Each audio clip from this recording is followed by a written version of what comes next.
Pretty Little Liars, the TV show, sometimes deals with disturbing and problematic topics. We provided a list of content warnings in the episode description.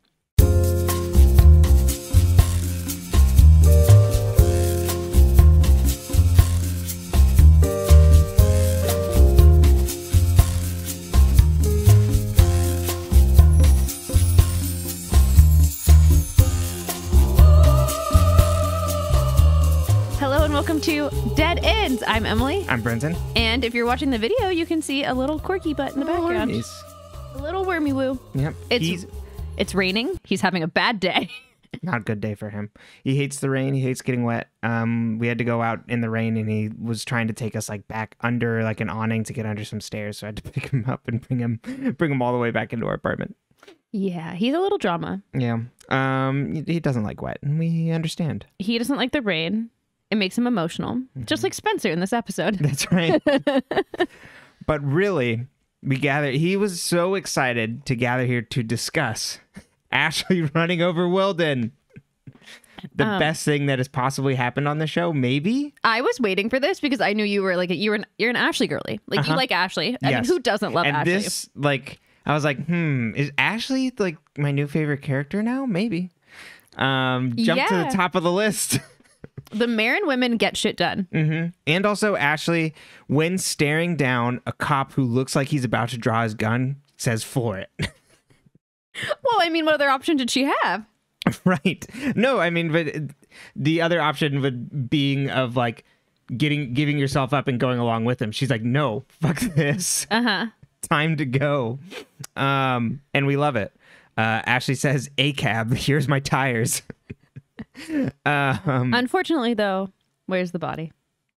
Yeah, of course. I mean, this is going to come back to bite her in the ass, but I love this wrinkle. It's so good. Ashley just fucks with the law on a regular basis. Yeah, this is a really big step up. I mean, Ashley must have already had it in her. I mean, she's committed, she's stolen money and has now committed physical violence.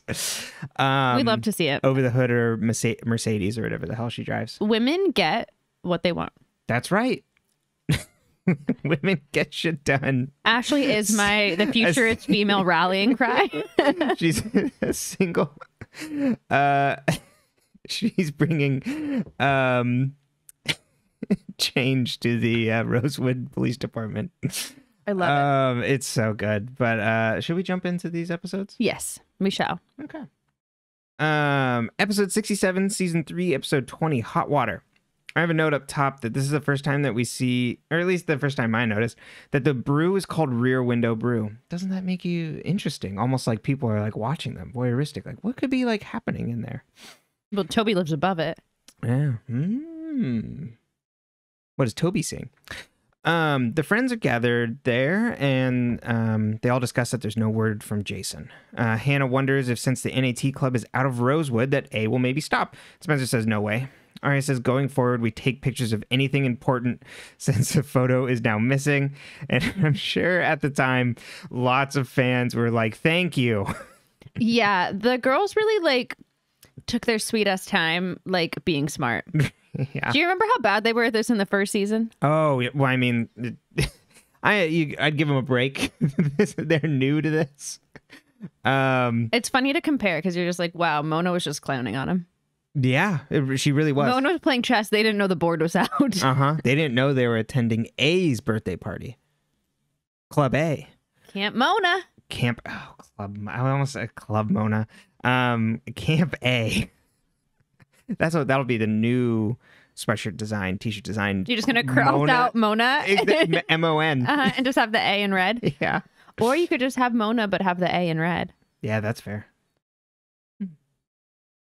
Someone designed this on Etsy for the season 3 fans. Aria says, going forward, we see a POV shot of someone watching them. They wonder who is in the red coat, and they try and ask Spencer. It's you're really good at figuring out this stuff, and Spencer's distracted by a text message. Aria's a puzzle, a puzzle for Spencer. Yeah, it's Spencer, come on, jump on this. Spencer's I don't know, maybe Cece. Hannah sees that her phone is open to a text from Wren, and Hannah, never one to mince words, is wait, what happened with Wren?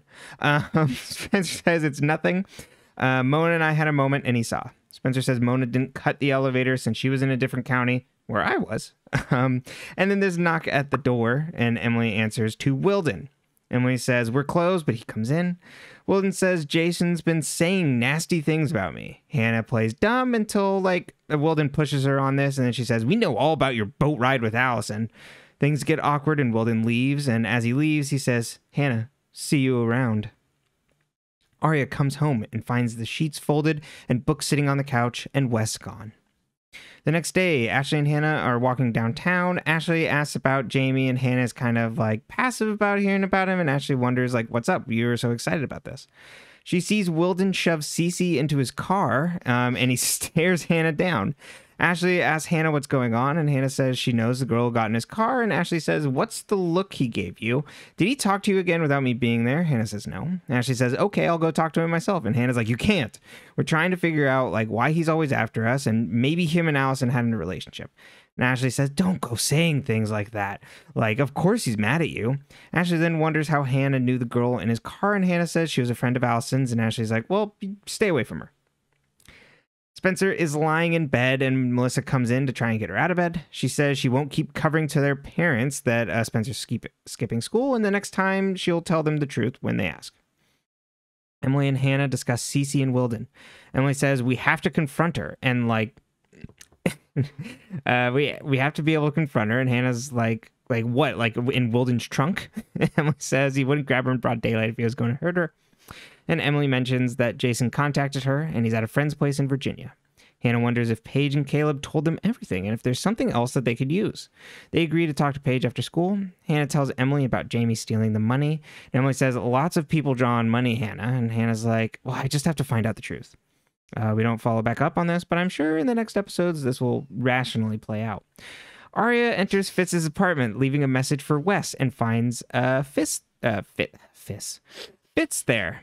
He came back around 3 a.m. and hadn't called her yet. Aria wonders why he never called at all. He says he needed time to think things through. Aria's mad because she just had all that time to just fear the worst about them. He was trying to keep her from getting in the middle of things, and she says it's not your decision, it's mine. He apologizes and says his son's amazing, and Maggie kept quiet because his mom paid her, and so he chewed out his mom over the phone. He invites Aria to dinner and says he wants her in his life. She hugs him and tells him she missed him, and he did too. He asks what happened with Wes, and Aria's like, oh, it's nothing. Spencer is lying on her desk at school as Ella comes in. In an empty classroom. Spencer apologizes because she just wanted a quiet space, and Ella asks if she feels like talking. Spencer asks if she's heard about Mona. Ella says, yes, you've always been one to bounce back, though. I've never seen you this down before. She's like, I would know. Breakups are terrible. Spencer goes to leave with the bell, and Ella invites her to spend more free periods there if she needs to. Paige searches the Rosewood costume shop on her car. It's like the GPS navigation. As Emily and Hannah stop her and ask what she's doing. Paige is like, I'm just going home. But then the display pops up with directions to the shop. And she's like, okay, I just wanted to go talk with Shauna and see if there's any more leads on the Queen of Hearts. Emily says, I thought you were done with this. And Paige is like, I'm just following up. Emily and Hannah then climb in the car saying, we're coming too then, much to Paige's chagrin. Spencer walks down the hall and sees Aria and turns around. Aria looks shocked and follows her into the bathroom. She knocks on a stall and talks to Spencer through the door. Aria says, I know you may not want a friend right now, but that doesn't mean your friends don't need you. Spencer stays quiet, so Aria leaves. At the costume shop, Shauna asks why they care about this costume. Paige says some girl wore it on the train. Shauna then introduces herself to everybody and says Paige must have forgot her manners. Emily introduces herself and Shauna's like, oh, it's you in the flesh. Things that get immediately awkward, and Paige is doing everything she can to not really make eye contact with Shauna. And then Hannah butts in, is like, hi, I'm Hannah. Shauna said she can't give out info on the costume or else she'd get in trouble. Paige says you could have told me that over the phone. We didn't have to come down here.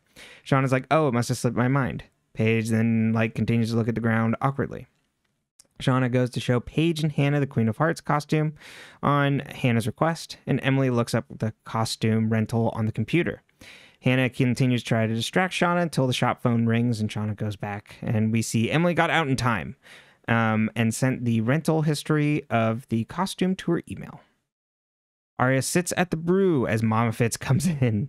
She says, thank you for whatever you did for getting Wesley home. and he will finish his time at school. Aria says I didn't do anything. You'd be so good at reading bedtime stories. Thank you. Mama Fitz says, either way, he's back. And then it's like, I'm sorry we got off on the wrong foot. Thank you for your generosity with my son. Aria says, of course, Wes needed a place to stay. She's like, my goodness, I was talking about Ezra, but I didn't know Wes stayed with you. Mama Fitz says, I was just acting in Ezra's best interest. How would you feel if that responsibility happened at your age? Aria says, my parents would have allowed me to choose. Mama Fitz says, well, I applaud you staying with him as his life turns upside down with his new son and Maggie. And you know him, he's just going to sink all that time into them. And then leaves Aria sitting there silently. I will say, like, just like a little bit of feedback. It did feel a little more British than transatlantic. And I feel like the transatlantic was like the vibe you needed to go for. But, you know, just to workshop it for the future. You'll let me know if I got the part. I'll call you in a week. Someone will call you in a week. Yeah, I did British again.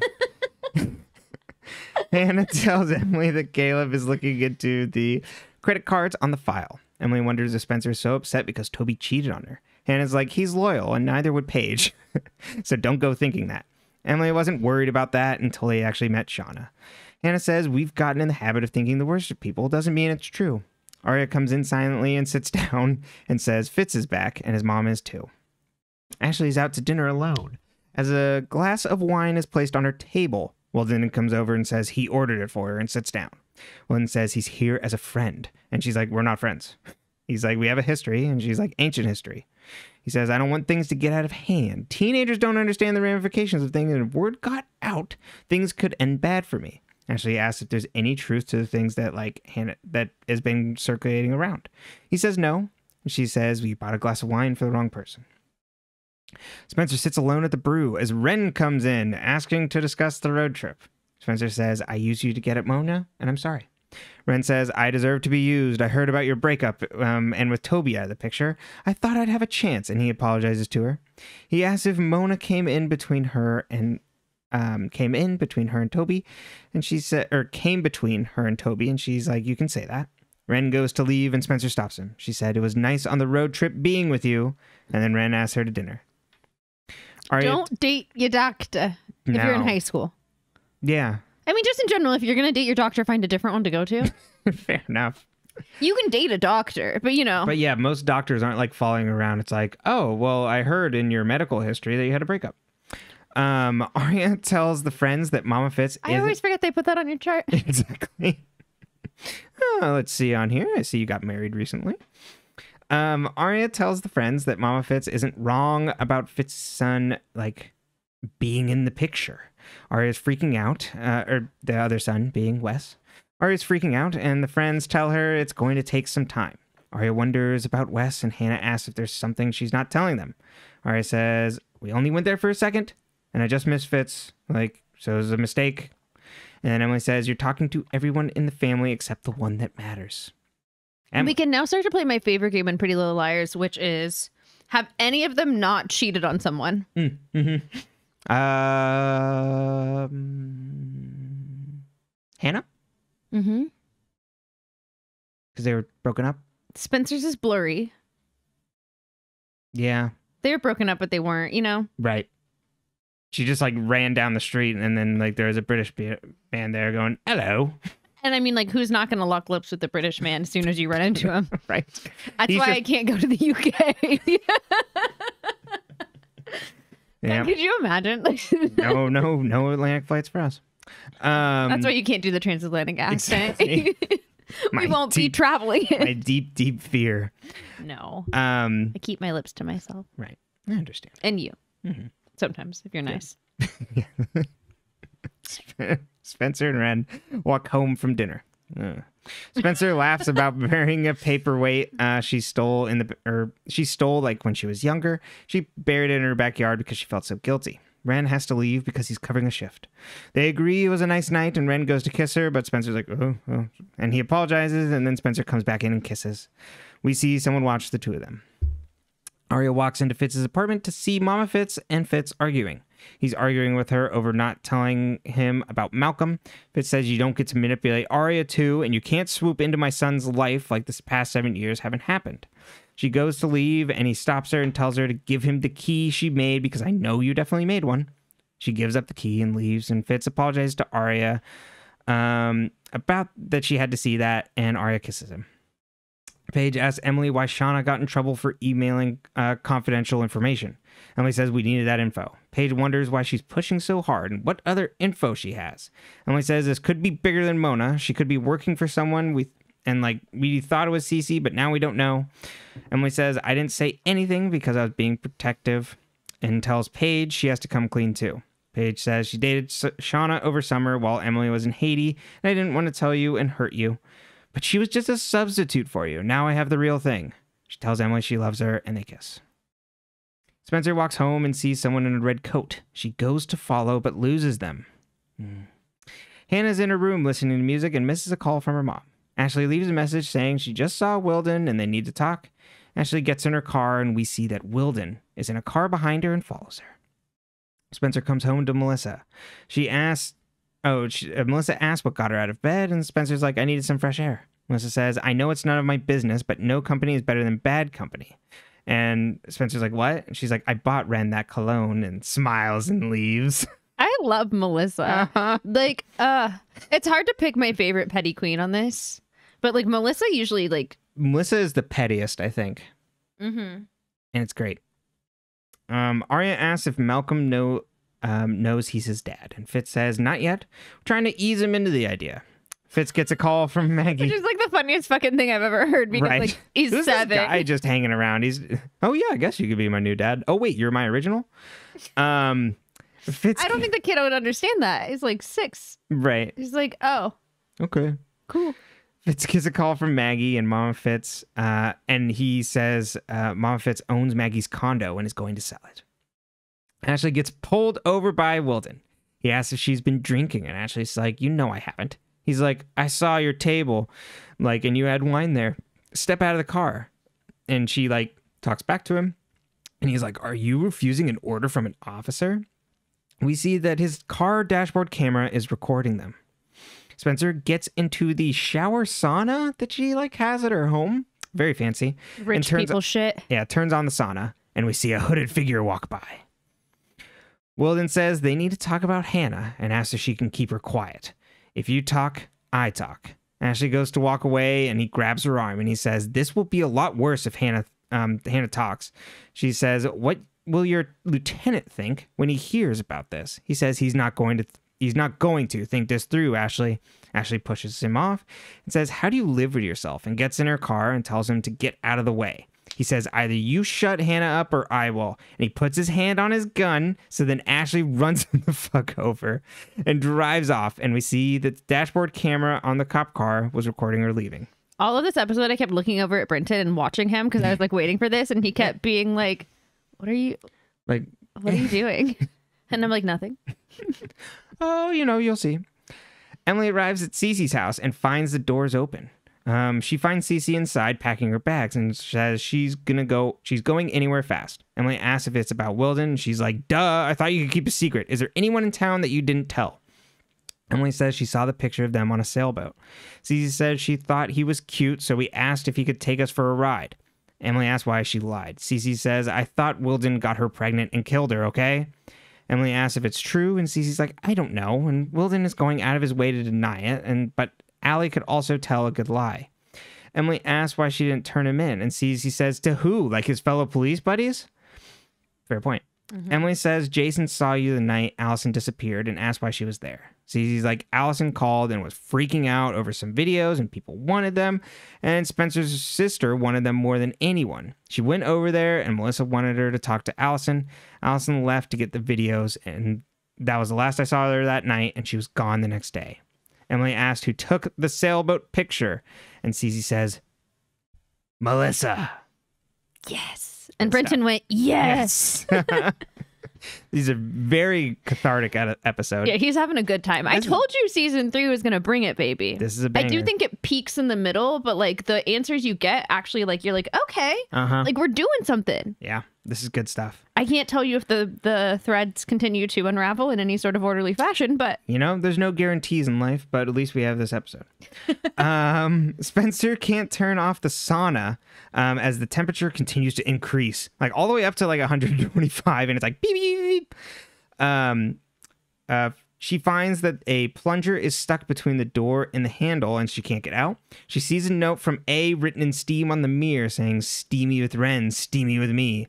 Spencer yells for Melissa, but we see the house is empty. Temperature continues to go up, and then Aria comes running in and lets Spencer out. To which I replied, "Oh, this is just feeding the Aria as A, like..." The Aria as A girlies took this scene, and they said, we could run. Yeah, they're like, finally, proof. Especially when we get to a couple scenes.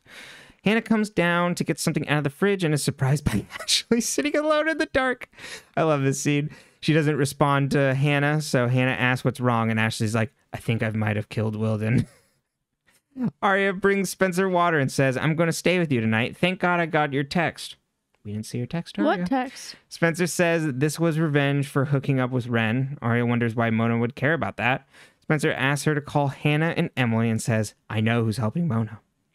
We see the police car sitting by itself as Ashley and Hannah come driving up. They go looking for the body, but see that it's gone. And we also see that the police car camera, the dashboard cam, is filming them. In our A scene, the hooded figure puts on a record, and they chop off pink rose petals and add it to a wreath. And on the wreath, they then add a ribbon that says, "With deepest sympathy."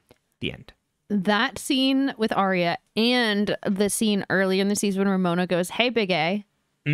Those are things that people, or maybe it might have been season 2, people took that and they were like, what if we could run? What if we could fly? Right. This is what we've been waiting for this entire show. Like, it's just weird, like she's got her older boyfriend. She's not around a lot, and then I was like, nah, this girl's just in love with a creep. Right. Aria. Yeah. I wouldn't think that Aria would be A. And also, I think in a broader thing of like making one of the main characters A is like kind of shooting yourself in the foot with how the show's structured. Well, and I think if people had known how long it would continue, they probably wouldn't have thought that because but at the time you're going season by season wondering if this is the last one. Totally. Except for the last 2 seasons where I think they purchased like 6 and 7 at the same, you know what I mean? Like which is then that last season is one where when people were like, "Oh, Aria's A," I was like, maybe, right? Like I could back that one. It's like now's the time. Yeah. But okay, let's discuss. Perfect. First and foremost, Wilden. Yes, good riddance. What is his involvement with Allison? I think I'm still of the same opinion as I was last episode, where he's just a creep and someone is holding information over him. I think there was a guarantee at some point from other people, say like a Cece. It's like, you do these things for us and it won't get out. And it's like, okay. But then now that it's gotten out of those hands, he freaks out. So that's why he grabs Cece, because I in broad daylight. I think that's part of, hey, we had a deal. Like, what the hell? And then Cece being like, oh, I don't know. And maybe it is a little bit out of Cece's control, but I think he's maybe doing things to obstruct justice or go after the friends because someone has something on him. I think he firmly falls into the adults category, and I think the adults are for being manipulated in some way, or like causing obstructions, not like active participants. So much like the Melissa era, though, because he'd be about the Melissa generation. Is he that? Yeah, because he was at the police academy when they were on the boat. He was in the academy, right? And so I didn't know if that was like later.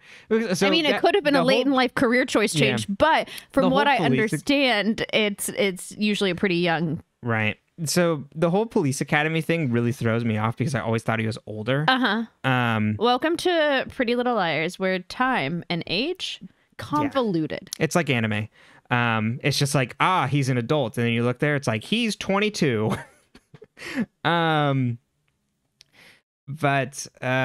no, I would throw him in the Ashley bucket of like age defining characters. That's how I do it before. But if he is actually younger and is like maybe like Ian's age, then that throws me off. Because I firmly believe Melissa and people of that age group, like Cece's that age group too, right? Are, you know, active participants. So I just think he's being like blackmailed. Okay. And is a creep. So, and I think even the Jenna going all the way back to that Halloween episode could just be like, that he like was like, oh, I'm like hitting on high schoolers. Yeah. Which is a gross wrinkle, but accurate. A good wrinkle for because Wilden spends this entire show reminding us that cops suck, and we knew this even then. Yeah, it's surprising, and also the dashboard videos. This show is as obsessed with cameras, like who's watching who, how do you like film things? How can things be like taken out of context? How could like our What do you mean the rear window brew wasn't a dead giveaway? How can like our like cell phones and things that we have on people be used to like hurt others and like bully and things like that? Well, and it was right at like the rise of the phone camera being of a quality where you could take a photo and actually tell what it was. Right. That is true, because it was like the dawn of iPhones. Yeah, and like, well, and even just like your regular smaller like phones, like that was when the picture started. Actually, you were like, oh, that's actually like not just pixels. Right. And I think that's what they're doing with like the dashboard camera. But then, you know, it's like you can't help because of, you know, this is a show shows are made at a specific point in time addressing a specific thing. But of course still has uncomfortable uncomfortable reminiscences. I don't know if I'm using the right word. But like thinking back of like all the like dashboard cams and things that we get now of like police like manipulating people. It's like it's like a sense of catharsis in a way of like having Ashley like being the aggressor in this rather than being the victim. Yes. Which is great. I love it. It's also my favorite part about like the camera footage on this show is obviously because it needed to be like helpful for the narrative, so the audio quality is really high. Right. Whereas like when you listen to like any sort of like older phone recorded thing or like anything recorded at that time, even like a handheld like camera, like unless it was like high quality, it sounded kind of like you were underwater. Right. And so I'm like, yes. But also like the other thing, you know, they walk around Ashley's car, and he's obviously doing that because in real life you want to not be caught on camera, and then you'd be that far away to where the audio wouldn't be picked up. And then, but of course it's like, you know, taking like this from their like lav mics just because of like plot conveniences. Okay, so carrying on with the Wilden and Cece, just to kind of finish that thread. Cece telling us that Melissa took the photo of Allie and Wilden in her. What does that mean for us? I take that as, I mean, so Your Honor. Yeah, Melissa was obviously there that summer as a participant. There's more of a history between her and Allison that we've kind of been shown now, other than just like Allison being a like stealer. Exactly. I was gonna say stealing your man. You can't blame a child for stealing your adult. Yeah. I'm falling into the trap. But Allison is a victim. Yes. To society. But and she's a bully. You can be both. Absolutely. And so that there's more of a history there. There's more of a connection of there's more of a past between them that maybe wasn't as fraught. And also at the same time, I would take it as Melissa being a scapegoat of some sort, potentially, for Cece to point the finger at for people to follow the trail on. That's how I take it as. Because we've gotten... I know we're nearing the end of the season, and I don't think Melissa's blameless in any sense of the word, but I do think that maybe Cece revealing this info is kind of like, well, here's a safe way to like get people maybe to not ask questions to me. Because if I reveal specific information, it goes to them. Okay. And then it's just like, oh, and Melissa was here, Melissa was there, so now we start to suspect Melissa, and I go, is it Melissa anymore? Is it Melissa? Where did Wes go? back to school. He just left. with Mama Fitz. Yeah, I hadn't really thought about that until you asked the question of like, oh, could she have been lying to Aria? Totally. Rather than he's like, no, like what? My mom told you what? I'm in Philly with my friend sleeping on the couch. I just had taken that at face value, actually. That he was like, that she's like, oh, he's back at the home. Where he belongs. Yeah, but I think it's probably more likely that he's not there and she's lying to Aria. Given Mom Fitz's track record. Yes. I wrote down, is Ezra telling the truth? But I don't know what that was in reference to. And I'm so sorry. Yes. You know? So out of context, I was like, no notes. Right. Maybe just about like him wanting Aria in his life? Or about his interaction with his mom? Oh, I think it was about Maggie. Oh, and like okay. just like and the kid. Like, is it like you know, like he has like one idea of how it's gonna go, but then by the end of the episode, we already know it's going a different direction. Right. And just like, you know, he didn't call the entire time. What does that mean? Uh-huh. What does that mean? Why didn't he call? Yeah, I think he's... Do you think he's gonna catch feels for Maggie? No, I think he's just fucking negligent. Amen. You know, he is dating a high schooler. Yes, exactly. And I think he's like, I think he's very truthful, and he's like, I don't want you to get involved. But then is doing the thing where he's like not involving her in the situation where it's like, I should make this decision for you. Mm-hmm. So I think he's just negligent that way. Mm-hmm. He always does that. He's a bad partner. He's like, I'll make the choice so that you don't have to. Exactly. And it's like, die. Uh-huh. He's read too many romance novels. Yes. But written by men. Right. Okay, so you know how, sorry, tangent. Okay.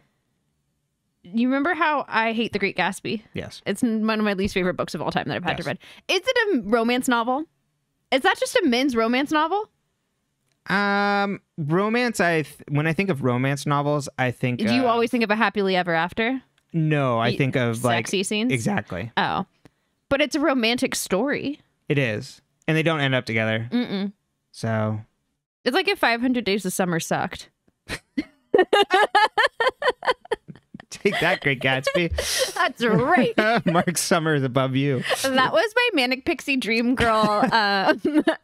Across the way. Yeah. He's so quirky, living across the way, staring at the green light. I just love lights that aren't white. Right. But okay. I guess maybe. I mean, it. You know, thinking about our literary friends there. Yeah, anyway, also, why is Aria letting Mama Fitz fuck with her head? Yeah. Why are you listening to this woman? Mm-hmm. Yeah. Because she's really good, I think is why. She's like a perfectly good. She's a good, like she doesn't have quite the vibe of an Emily Gilmore. No. She's not there. Mm-mm. She reminds me more of Logan's mom. In Gilmore Girls, right. So where it's like, oh, like I'm maybe a little bit more personable and bubbly, but like I'm like talking shit behind your back as soon as you turn around. And so she is good at manipulating Aria, of being like, oh, let me sow seeds of like doubt in you. Mm-hmm. And so then Aria is like, oh my God, I can't believe Mom Fitz is here. She's so scary. But wait, now I'm worried because she just hit upon like a really big trigger. Mm-hmm.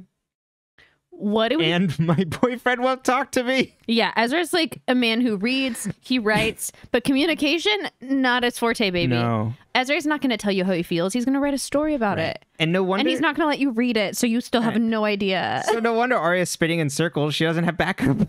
She doesn't have any partner other than him just going, I will talk to my mother about this. And it's like, well, why don't you talk to me? Yeah. I like that they start calling that out in the show too. It's like you're talking to everyone but him. Yeah. Shauna and Paige. Uh-huh. What do we think? How do we feel? Do we think it ended over summer? Shauna's very, very friendly with Paige. We saw that in the bar. Right. I think it did. I don't think Paige has like been like two-timing Emily or nothing. Okay. I do think Paige is the type of person that would be like, well, I don't want to talk about my history because what if you hate me? And you know, even though this was like Did perfectly you read that fine. Directly out of your diary? Exactly. Let's see. Girlfriend left to Haiti. Things are hazy with no, she wasn't with Emily. Emily had she was. Were they back together? No, when Emily went to Haiti, wasn't that was after Maya died? Yeah, so they were not together at all. But then Paige is like, well, she might be mad that I dated other people. Mm-hmm. So like, and I really, really, really don't want to blow this. So I think that's perfectly innocent there, but I think it ended weirdly, and it's potentially the way that Shauna gauges the way she talks about Emily too, is that Emily probably came between their relationship because Paige was always kind of eyeing one eye out the door. So I think when Paige says she was a substitute, I'm sure Shauna was picking up on that. Mm-hmm. Shauna seems very observant. Yes. Mm-hmm. And has been observing. Mm-hmm. That web series is very helpful. Yeah. Yeah. If you didn't watch it, it'll take you 12 minutes to watch on YouTube, but it's good. I know. It was actually like good information. Yeah. We already know this actually. Why is Spencer hanging out with Wren again? Down and grabby. Just use her words right back. A means to an end, someone who's there for her. But we know that someone was watching her while she was with him. Right. And she knows someone was watching her while she was with him. Oh, now after she got attacked. Yes. Mm-hmm. But do we think she might have known that someone would be watching her while she was with him? Or do we think she's not playing that game? I mean, I guess she could be, of just like, oh, eat your heart out, Toby. That's an Emily move. Oh, you're watching me? Right. Have fun. I think it's an Always Sunny one where like the waitress is like grinding on someone to like make Dennis job. That's what it's. I guess it could be like one of those things of like, if you're watching, get jealous. Like trying to elicit a response. Yeah. I took it as a little bit more pure of just like, well, there could maybe be that in the background, but it's just like, but also like it's nice to have company and he's nice. Yeah, he's just lonely. Yeah. And can't really blame her for missing the red flags, but no. Well, and then her sister being just a pot stir. Oh, that's fucking good. Also, like, I really hope Melissa didn't buy the cologne at all. She's just like lying. Lying at her. She just smelled cologne and was like, I'm gonna take a shot in the dark. Okay, Spencer's steam room trap. Who did it? Yeah.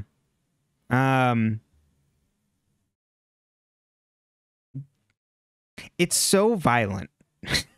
Like, there's no guarantee that like Spencer would have made it out of that alive.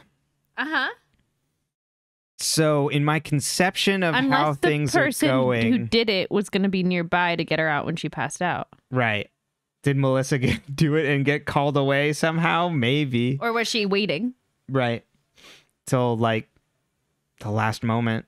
Or was it Aria? Right. The red herring, as she came running in herself. So out of A groups, could it be, I forget our analogy of like Cutco and LuLaRoe or whatever. Yeah. It doesn't matter. But like, I don't know. I guess it could be like on the Melissa side of a jealousy, I guess. But just to scare her. Yeah. To make her stop, to protect her in a weird way. Yeah, fair enough. Because if she was like planning on getting her out, that's probably the best guess. I mean, that one, I don't have a better one.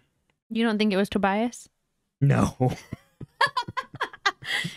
Do you still believe Toby is good?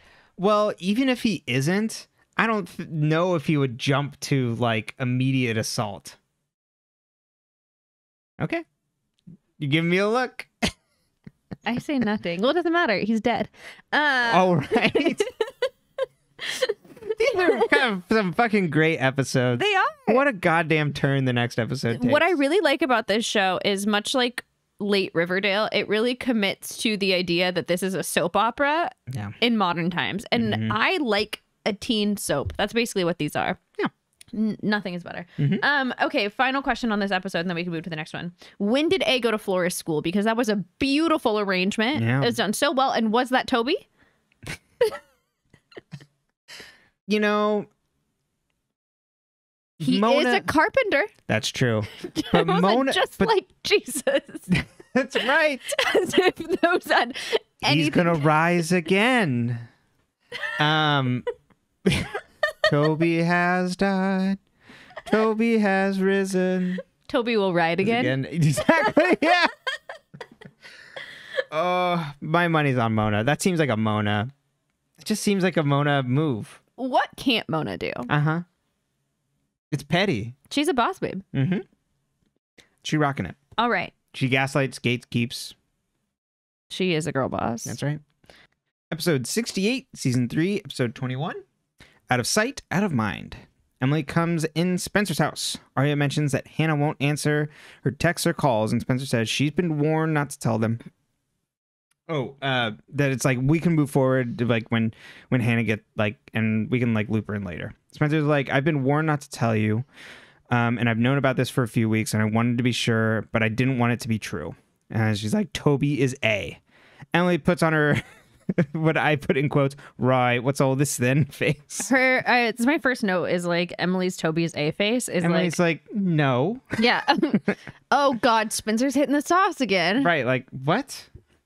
Ashley and Hannah come home. Ashley is calling Rosewood Hospital, and Hannah says, don't do that. We don't know what Wilden will do.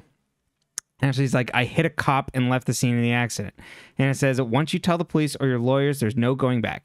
She says, until we know our next step, don't tell your friends. Hannah says, of course, and they sit uneasy as they hear police sirens drive by. Aria says Toby secretly hated us since the firecracker, and the whole time, like, he was with you, he was pretending. And Spencer's like, yes. Emily says, this can't be true at all. Spencer says he wouldn't be trying to hurt me if he loved me. Emily says, the Toby I know wouldn't do anything to hurt us. Spencer laughs and says, don't you think, don't think about Toby as a person you thought you knew. Look at the facts. Mona. The Carfax. Yeah. She bought him a car. Mona. Oh, yeah. Look at that. Thank you. Look at the truck facts. Mona is in New York with the decathlon team, so it only leaves Toby to be able to do these things. Emily. Because obviously the two of them work alone. Exactly. Who else is like kicking around Rosewood? Emily works at the brew. She calls and leaves Toby a message to talk to her and call her back. Emily pulls out the key to the loft. Aria goes to Fitz's apartment and finds Malcolm there with Fitz. He introduces him to Aria, and Fitz says Maggie and Malcolm came up this morning for a few days. Maggie's putting feelers out for a job in Rosewood, but she's going to stay at a hotel in the meantime. Fitz says, I was hoping you could stay and hang with Malcolm. Aria is hesitant. Malcolm runs over and says, check out my train set. And Aria is like, okay, but looks very worried. Where's Malcolm from? I don't know. Thought he was, put my own little spin on there. What'd you think? Hannah watches TV. He won't be receiving a phone call. Hannah watches TV in Toby's loft as Emily is like looking all around and says all his stuff is still here. Emily's like, why are you like watching the news? When do you ever do that? And like is like, you're supposed to be helping me, and turns off TV. Hannah's like, I think we should stop searching for Toby. It could be dangerous. Emily says, do you know how many times like I've been alone with him and he didn't do anything? Hannah says, no more than I was with Mona. Emily says Spencer doesn't know for sure Toby attacked her, and he could be being blackmailed like Lucas. She says he gave me the courage to come out, and shows Hannah a coffee table book like that was still there that she got him. She finds a parking pass inside it with the name E. Lamb on it. Hannah says maybe you should start by talking with his parents. Aria and Fitz play with Malcolm and his train set. Maggie comes back, and Fitz goes to wash hands with Malcolm, leaving Maggie and Aria alone to talk. They awkwardly interact, and Aria's like, it wasn't me who told Fitz about Malcolm. Maggie says, I'm not upset. Seeing Malcolm and Fitz bond has been great. I wish I told him sooner. Maggie's going to meet someone to try and get a job, and Fitz is like, oh, I'm sorry I can't watch Malcolm in that time. I have tutoring. So Aria then volunteers to watch him. Spencer sleeps on her couch and is woken up by a knock. She opens her door to the wreath sitting outside from the end of last episode, with a card on it. For her, Spencer brings it in and opens the card and says, someone close to you will pay for your loose lips. Signed A. And it's like a deepest sympathy. Yeah. Wreath. Don't bring it inside. What are you doing? Leave it outside. Yeah. Don't bring it inside. I had the same thought when you watched in one of the episodes a while back when Mona gave the orchid to the therapist. Oh, and the therapist brought it with her out. I was like, find a trash can. Yeah, get rid of that. You know what? I think Dr. Sullivan's at least smarter at this point to be like, goodbye. The friends gather at the brew. Spencer is worried since she was warned about telling them about Toby and asks why Emily is looking for him. She says she looked for weeks and couldn't find him, so you should drop it as well. They see Mona is ordering at the counter, so Spencer walks over. She says, thank you for the flowers, and Mona's like, I have no idea what you're talking about. Spencer's like, I'm not playing around. Don't hurt my friends. Mona says, looks like someone has been skipping their anger management class. She's like, oh, a tip on orchids. Don't leave them in direct sunlight. They won't make it through the night. Spencer and Hannah then see she's staring directly at Emily. Aria is unpacking a box of toys as Ella comes in. And Ella asks why she's digging through these old keepsake toys of theirs.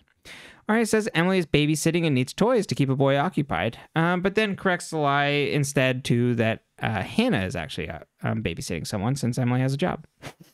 Ella says Fitz called her for open teaching positions for his friend Maggie, and Aria is like, oh no, I've never met her before. Ella says, I'll call and tell him. I'll keep my ears open, and Aria's like, I'll tell him. And Ella's like, kind of senses that something's wrong, but drops it. Emily goes to the Kavanaugh's house, sees the mailbox is full of old letters and newspapers are all over the porch. Toby's truck drives up, and Emily sees that it's a different driver, and asks them if they've seen Toby. Turns out Toby left the guy's truck when he had to leave for an emergency. The guy doesn't know where Toby is, but is just here to pick up a table saw. Spencer looks at the wreath, grabs the ribbon, and leaves. Ashley talks to Hannah on the phone and says she didn't see anything in the papers or the news, and she thinks that she thinks she saw Wilden. She's talking to her on the phone and says she hasn't seen anything about Wilden.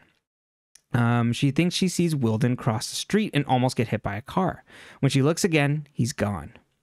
Spencer says all the letters are shining on this ribbon except for the E and the M, and this means that Mona is targeting you next.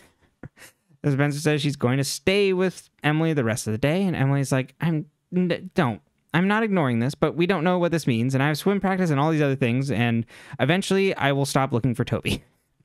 Emily just putting herself in harm's way here. Nothing happens, but playing a little fast and loose. Mm-hmm. Hannah and Aria are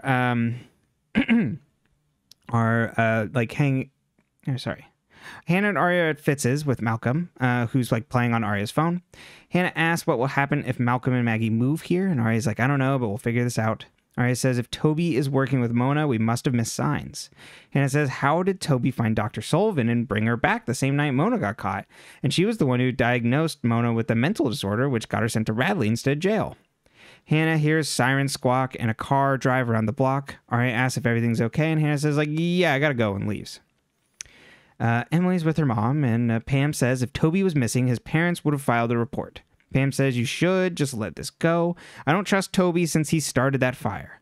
Emily asks to use Pam's work computer, and Pam says, sure, be quick in checking your email. Aria calls Spencer to check on her, and while she does, Malcolm falls to the ground and hurts his chin. Emily looks for E. Lamb in the police registration or police database and finds a registration. She tries to load it up, but it takes too long, so has to shut it off when Pam briefly stops back over. Pam leaves again, and Emily goes to look it up again. She gets a text from Toby that says, stop looking, I'll meet you. Mona sits counting money in an envelope, and she gets a call and says it's all there and that she's on her way. Spencer sees her and goes to follow. Malcolm gets his chin looked at a hospital. Aria is upset about this, and Fitz is sitting there. He's like, I'm not angry these things happen, but why? You said you were watching the whole time. It's obviously you weren't. Asshole. He says, I just needed to know what happened to tell Maggie, and Aria's like, just tell her I'm sorry, but I don't know the first thing about being a parent. Fitz is like, neither do I. Or being a partner. Spencer sits in his car after tailing Mona to the woods. Mona leaves her car and goes out walking into the trees, and Spencer gets out and follows her. Hannah comes home and calls her mom, telling her to call her when she gets home. Hannah hears a car honk and finds the squad car, Wilden's squad car, in the garage, playing the video from the night that Wilden grabbed Ashley, and Hannah watches the video. Emily drives into a back alley guided by her GPS. She looks at the text from Toby, which says to meet on Olivia Drive at 7 p.m. It's about 6:50 or 6:45. Emily turns off her car and waits. Aria and Fitz talk to Malcolm in the hospital, and Aria apologizes to Maggie as she comes in. The nurse tells Aria to wait outside because she's not immediate family, and literally draws a curtain to separate them. Spencer goes into the woods and sees a fire. She also sees a camping spot with a motorcycle and someone wearing a motorcycle gear lying on a mat. She also sees there's blood on their hands and then sees the 901 Until I Die tattoo. Spencer goes to take the helmet off. Free at last. Oh, God. 901 Until I Die. 901 Free at Last. What the hell did I write that for? Spencer goes to take the helmet off and hears Mona say, "He's dead," from like the trees. Spencer then runs after Mona and Spencer loses her and breaks down crying. The entire time I was like, you don't go chasing after her. You got to confirm this is Toby. You got to confirm this is Toby. Nope. Wait, you mean to tell me you don't think that's going to be Toby? No. It's like, God damn it, this is so transparent. But the twist that this takes with Spencer is amazing. I told you we were going on a Spencer journey by the end of the season, and I do believe we were hitting one of the last stops. Got it. Aria, I mean, like, I don't know where else you could go from here. But they keep finding new ways. Season. They keep finding new ways and surprising me. Yeah, for sure. Aria talks to Ella and says, "Sorry, I lied to you about the situation with Fitz." Ella says, "I don't know how to help you with this." She's like, "A child changes your entire life." And Aria's like, "Obviously things will change, but the question is how much?" Aria's like, but Fitz like says we can make it work if we try. Ella says, "If you want to, not every relationship is meant to last forever. You can take a step back and like breathe and like think this through. And maybe like date someone your own age." Right. What about his brother? Yeah, Wes was cute. Wes was cute. We could bring Wes back. Yeah. He's a nice guy. He was a nice boy. He's well read. Yeah. He's smart and a little bit of a bad boy. Exactly. Aria likes a bad boy. She like Noel. He's a little mixed up right now, but it's all very age appropriate. She's got someone to fix. Damn. And you know what Aria loves? A project. He's a bit of a fixer. Spencer loves a puzzle. Aria loves a project.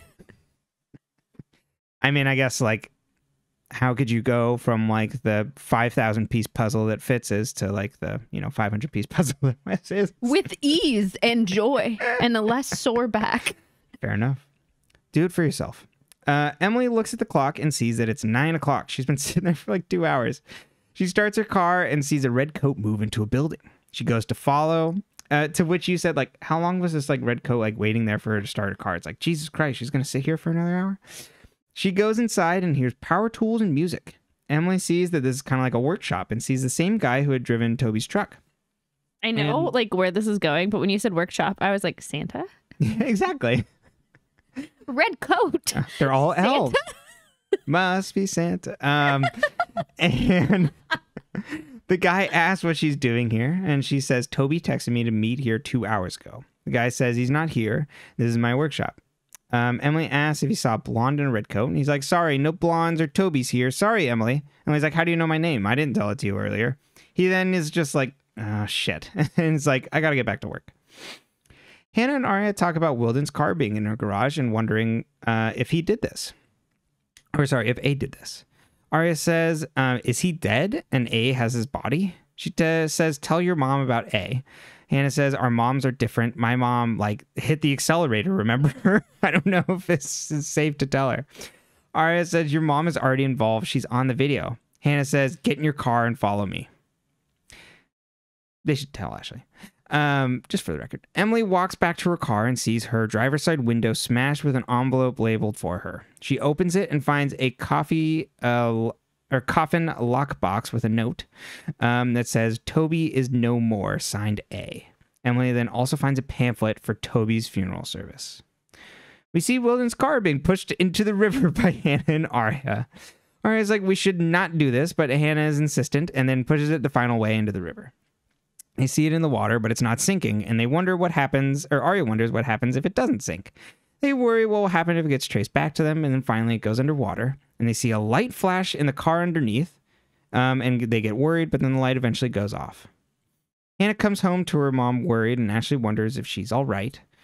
And Ashley says, Hannah wonders if Ashley's all right. And Ashley's like, I'm not, but I'm getting there. She's like, I thought I saw Wilden in town today, but I wasn't sure, so I drove by the accident on my way home and the car was gone. If he had really been injured, would have heard about it by now, so maybe I didn't hit him that hard and he woke up realizing he was in the wrong, so maybe this whole thing will go away. Isn't that nice?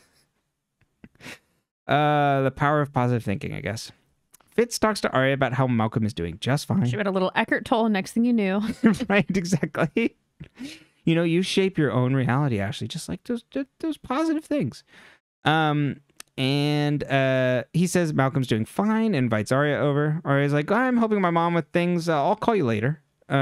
She looks sad after hanging up. Police pick up Spencer, who was found in the woods by a hiker.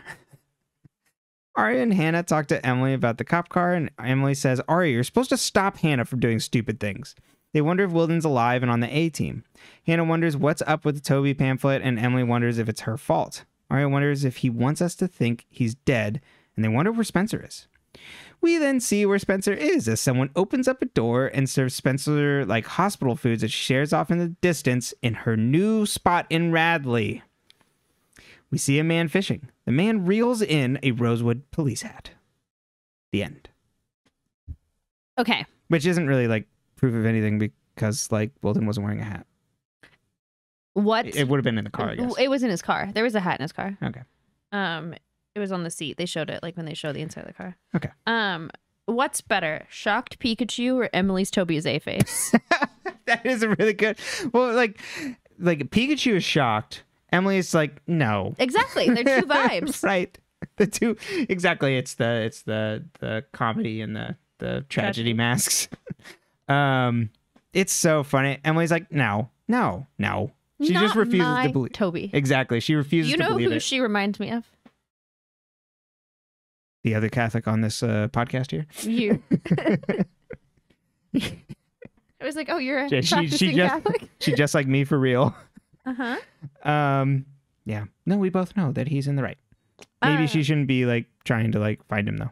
Mm-hmm. I, like Aria, do not want to babysit Malcolm. No. Why did she agree to babysit Malcolm? She's really trying. She's trying. She's like, I really like this guy. We've been through a lot. And like, he's the love of my life. Wasn't even that cool. Yeah, it wasn't Thomas. It was kind of small. Yeah. I'm just saying, like, if you're going to invite me to play trains and you're going to make me be the conductor or like blow the whistle, like, I expect you to have a pretty bitchin' train set. Right. I expect like my buddy Percy or like any of the other Thomas and friends to be there. Otherwise, like, hit the bricks, Malcolm. Yeah, I don't want your classic train set. Yeah, I want trains with faces. Yeah. Well, I guess we should blame his mother. Well, really, he didn't pick the train set. I don't know. Maybe he did. Maybe, you know what? Let's blame Fitz. He's probably like, yeah, here's a train set for you, kid. Yeah, let me get this kid a classic train set because I know nothing. Thomas. But she's just trying to make it work because she's like, our next podcast will be about Thomas and friends. We have strong feelings. Let me tell you. Percy deserves All right, better. Here's one we got here for you. It's this vintage Thomas. I just meant like the show. I was thinking figurines and everything. 1992 Thomas. But Aria's like, I put so much goddamn work in this relationship. I need to keep working on it. And now I was like, what if there's another way? What if you didn't? What if you gave become a mother at 16 for She's this? Participating in what some may call the lost cost fallacy, right? Sunken cost. Sunken cost. Sunken cost fallacy? I wanted to call it a lost cause, which is why I was... I mean, you know? Are you wrong? I don't think so. Why didn't Aria just say, I was grabbing a juice box for him and he fell off the bed? I don't fucking... Well, she's telling the truth. And then her lazy shit of a boyfriend is just like, well, it doesn't sound like you were paying attention to him the whole time. Lay off. This is her first time doing this. You weren't paying attention to him for his first 6 years of life? I mean... Who's the deadbeat here? Like she's just alone in this relationship. She's an island. And he is just constantly, you know what? He's constantly throwing her under the bus. Like, good God. Uh-huh. Jason was even better than this. Like, yeah. you know. Jason would have been, I mean, you know, still out of your age range, but like he would have been like loyal, backed you up. No good. Is Toby? But then just like give him another week and there's going to be another ex around the corner. Yeah, Ezra really does have a list of exes. That is quite present in his life. Yeah, there's just going to be another one that comes around the corner and completely throw everything off, and Aria's going to once again be downing herself. Gonna have another. We got a daughter in like Virginia. How do we think the Toby's going to play out? Is he dead? No. Okay. Toby's alive. I mean, because they don't show his face. Like, it looks so made up there, and I think it's all part of. If we go back to your, like, what was the plan that Toby and Mona were talking about? I think it is fuck with Spencer. This is like pull the ripcord on, like, now we're officially fucking with her. And so now that it's gotten to a point, like, to set her up to think that, like, Toby's dead. I don't think Mona's expecting Spencer to go to Radley for this. But he's alive. And this is all part of like messing with them. And it is later going to be revealed that he's been, you know, out and about doing A stuff. It's trying to get him off the board, in a sense. So that they stop looking for him. Exactly. And what I think is going to happen with Spencer, I was like, oh, is she being put into Radley so she can follow in Mona's steps and find out more about their operation? I think so. That's what I think she's like trying to do. You think she's playing a game? Yeah. By being put into Radley. So, because that's what my next question was, what do you think Spencer's doing, or has she just like lost it? I think she's in investigative mode, although very compelling to have Spencer just sit in the woods until someone finds her. Snap. I don't think she's doing great, but I think that's I think she's got a plan. It's not, I don't think it's a particularly like, you know, grounded or good one. I think it's a plan. Why is Emily so fast and loose with her own life? She's always in danger. And Spencer's like, Emily's like, Spencer, like, buzz off. Like, no, okay, you saw an E&M. Yeah, like, not like someone's constantly watching us out to get us. Why would she agree to go meet Toby alone? Because she's stupid? Because she believes the best in Toby. And is doing nah, he can't be doing anything wrong. I don't care what you mean. Like, he's actually just like she says earlier, I was alone with Toby forever. Like, he never did anything. And then Hannah's like, yeah, but what about Mona? I was best friends with her. So Emily's, you know, we talk about rational Spencer and irrational Spencer. Well, now we have Emily being like, no, I refuse to learn lessons. And I continue to just put myself in harm's way unnecessarily. Why does Toby's coworker know Emily's name? That is more suspicious. It seems like he was... Then again, how does everyone in the town not know their names at this point? It's not a very big town. That's true. And there's like a lot of press about them. So you'd think you would know. I think with him, he was paid to stoke the Emily mess. Like, if we're on separate paths of messing with the friends, this is the Emily path. It's like, okay, Emily's trying to find me. All right, so if you go take my truck, go drive by and be like, hi, and then like I'm gonna send her to the shop near you. We're gonna have one of our friends run by, and then you just tell them that there's no one here. One of our besties. But he slips up. So I think he's a hired hand to... Contractor. Exactly. And which he's very familiar with. Yeah, exactly. He looks like he works as a carpenter as well, or some sort of construction. So, yeah, that's what I think it is. Is Wilden dead? No. Ooh. Do I think, well... Okay, different question. I don't know quite yet. But do I think Wilden is the one that is messing with them? No. I don't think Wilden is the one that put the car there. Who and how did that car get in their garage? Right. I don't know. Let's see who's out of town. Jenna's out of town. Cece's out of town. What would they be doing? Who else is out of town? Mona's out of town. Well, Mona's back in town. Toby's dead. Uh-huh. Where's Lucas? We don't know. So I think it's part of this A-team machinations. Okay. I could see this coming from Cece since she's the one connected to Wilden. If that is so, or Jenna is also connected in some way. They've been seen together. Mm-hmm. So I think Wilden is not the one that is actively terrorizing them, but he will pop back up to terrorize them. Go boo. Being like, like he could be being like held by the A-team. Do you think he could be a zombie? Maybe. We had a ghost girl. Yeah. Yeah, multiple times. Yeah, stay tuned for the next Halloween episode with zombie Wilden. I don't know, he could be being like held against his will and like recuperating by the A-team. They're like, ooh, this is too delicious to hold over them, so like we can't take you to the hospital. Okay. Why did Hannah and Aria drown the car? Because Hannah's like, we need to just ditch the car. That's all we need to do. Which maybe isn't the worst idea.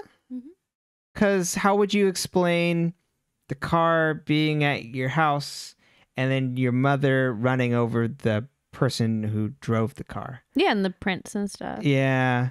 And it's not like they could bury it. It's not like they could just like torch it. So I guess they could have, but where would they do it? I don't know. So I don't know if I necessarily agree with Emily being like, you're supposed to stop Hannah when she does stupid things, because it's like, what else was she supposed to do? Because you can't go to the police. Much like Cece says, like, what are you going to do? Like, tell his cop buddies? Who are they going to believe? The cop. Protect their own. So, and also if you look at the footage, it's Ashley hit him with the car. It's a woman resisting arrest from a cop. They don't know any of the background. Although the audio is very high quality, so they could have saved that. Because you do hear Wilden threatening her. So I don't know. So maybe not saving the footage and things because there is the surround sound, the high def quality audio that would have maybe helped things.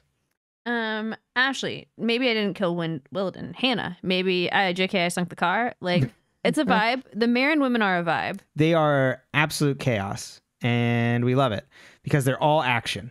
Then Ashley just coping just by being like, you know what? He came to his senses. That's what I'm going to believe, that he just came to his senses. She's struggling right now. And we know she's struggling because she comes up with this fanciful story. Well, I mean, she's having a hard time. Life's hard for her. Yeah, it is. My final notes are, Mona yells he's dead. But, like, Spencer goes, I'll chase Mona? Right. Not stay next to my dead boyfriend. And check. But if it was even the... If it also, even was he could him. have still been breathing. Well, he didn't have to be dead. No. She didn't check at all. She just went, I'll kill you. That's the thing. Like, I was like, oh, and I do wonder if they did, like, that was intentional too. It's like, I have to get Spencer running away so he can pop up and go because he's not dead. Right.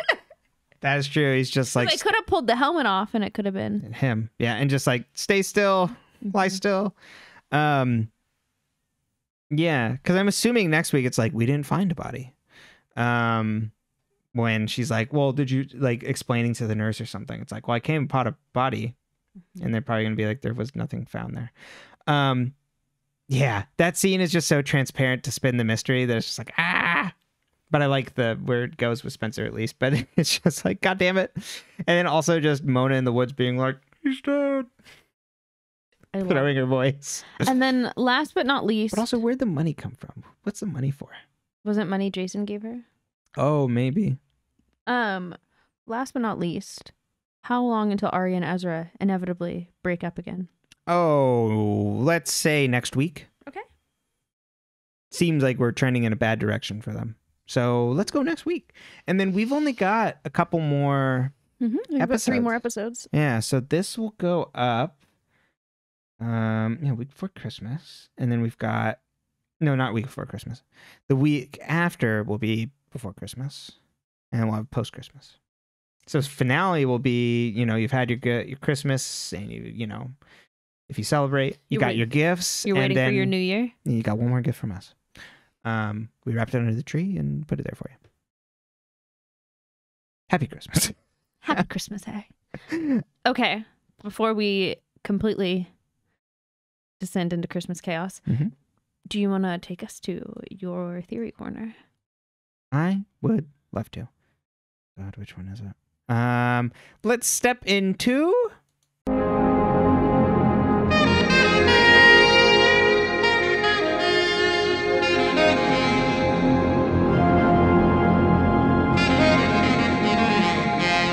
Theory Corner. Welcome to Theory Corner, everybody. Now, Your Honor, Melissa looks pretty bad. It's a good start. It's a great start. Carry on. But I'm no longer of the opinion that she is running things. I think Melissa belongs firmly in the NAT club group. The other A team is running counter to the Mona-led A team, which I think has Cece a part of their members. So I think the Cece revealing information, Melissa might not be like friends with her, but they were at least friendly in the past and are under the maybe a shared thing of like, we don't talk about that at all anymore.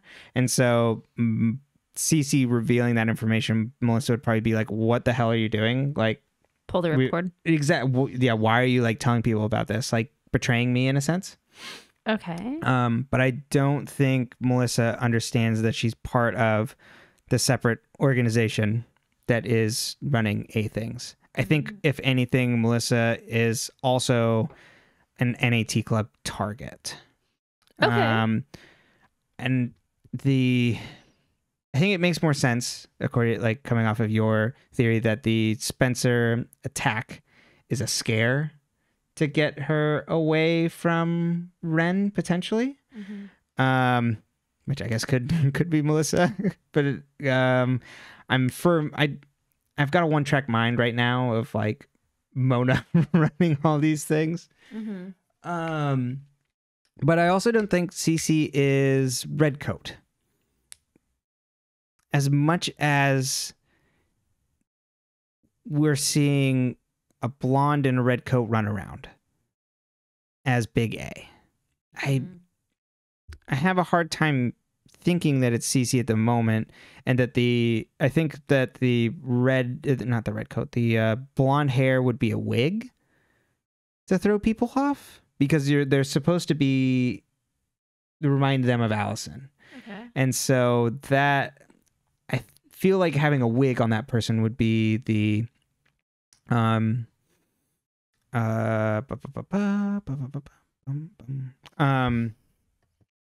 would make the most sense to like cover up their tracks there. Okay. And I think that I still think that Jenna was the red coat at the gravesite, but I don't think Jenna is the leading red coat of this. I think we're probably seeing multiple people wear the red coat to like really throw people off. We got multiple hoodies. We got multiple red coats. Like that could have even been Toby like running across there, right?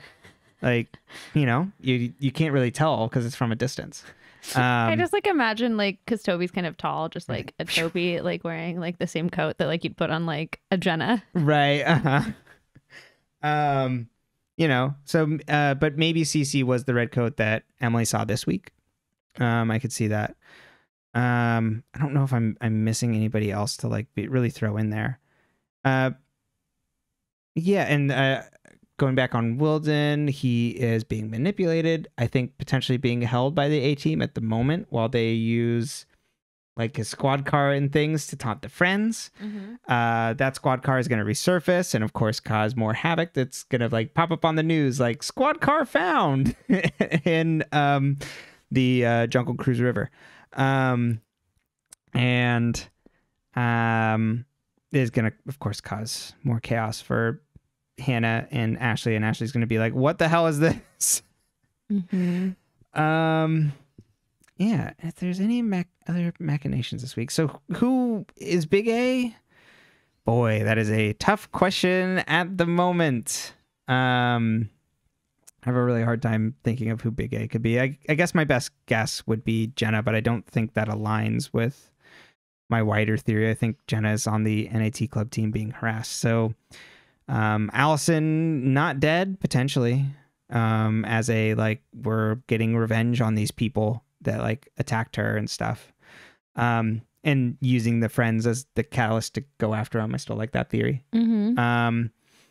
And because it's not Mona, we already know that. I don't think it's Toby. So yeah, it could also be Lucas. Lucas could have been lying. But I don't know. And it seems like Mona also made a point to say her, she. So potentially Cece is in the running there too. And while I don't think Melissa is top of the list, I would still put Melissa at least on the list as a potential Big A. Fair enough. Yeah, who's in charge. So not too much other theorizing this week. I think we got some good other things to chew on, as in, like, more just complications for their lives that may or may not have anything to do with A. Welcome to how the show's just going to go for a long time now. But I think that's really fun. I think this... Sometimes you forget that, like, the whole point is to figure out who A is. Because right. Like... But we're, like, in Wilden is missing corner right now. And then just hitting the like, snooze. Where's Toby going to go? Right. Is Toby dead? Like that. And, and then, as we said before, Toby's alive and is using his death as a way to maneuver without people noticing, and people stop looking for him. So I think next week we'll get Toby's funeral. Okay. Yeah. Well, all right then. All right. Thank you, everybody, for coming. That's the end of Theory Corner. Goodbye. How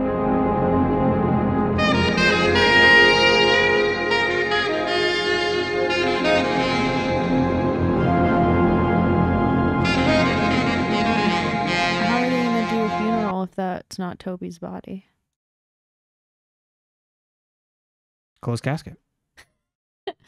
Well then, any final thoughts?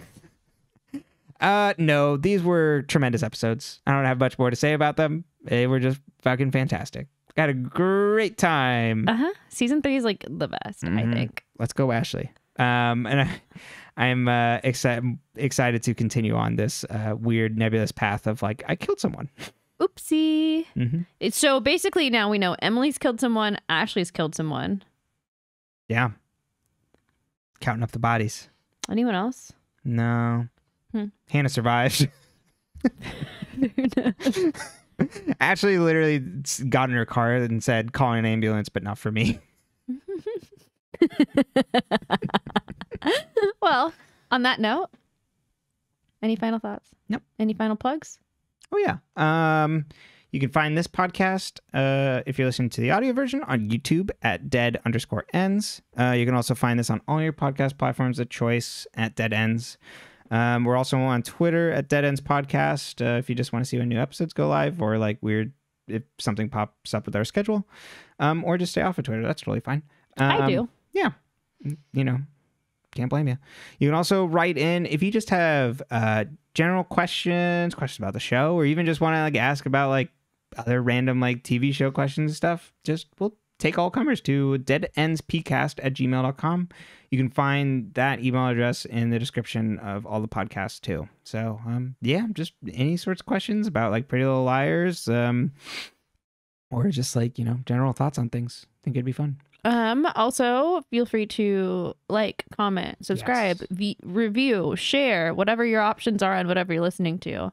Unless it's mean, in which case, please keep it to yourself, because I just have such a fragile little ego and self-esteem. Yeah, 5 stars, or otherwise, you know, just keep it to yourself. Yeah, I mean, you know. You know, if you don't like it, that's fine. 2 can keep a secret if one of them doesn't tell us. Exactly. But if you do like it, it helps. It helps a lot. We're a small podcast. We're so small. So small. So small. Those little guys. Yeah. Well, I'm a lady, but... Yeah. On that note, We're still here. We're going to find out everything. You actually won't find out much, will you? Oh, I will. Oh, okay. More? More.